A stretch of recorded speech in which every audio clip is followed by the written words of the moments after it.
Diu police વિભાગ દ્વારા traffic નિયમને લઈને લોકોમાં જાગૃતતા લાવવા માટે બાઇક રેલીનું આયોજન કરવામાં આવ્યું હતું। કેન્દ્રશાસિત પ્રદેશ દીવ ખાતે દિન પ્રતિદિન અકસ્માતોના બનાવ બની રહ્યા છે, જેને લઈ પોલીસ વિભાગ દીવ દ્વારા લોકોમાં ટ્રાફિકના નિયમ અંગે લોકોમાં જાગૃતતા આવે અને લોકો ટ્રાફિક નિયમનું પાલન કરે તેને લઈ આજે બાઇક રેલીનું આયોજન કરવામાં આવ્યું હતું।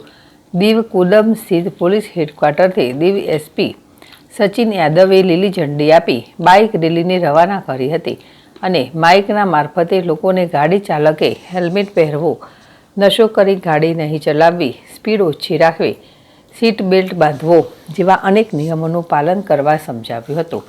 આ બાઇક રેલી કુદમથી મલાલા નાગવા વણાકબારા થઈ મુખ્ય માર્ગો પરથી ફરી કુદમ હેડક્વાર્ટરે પૂર્ણ થઈ હતી। દીવ એસપીએ મીડિયાના માધ્યમથી લોકોને ચુસ્તપણે ટ્રાફિક નિયમનું પાલન કરવા તાકીદ કરી હતી।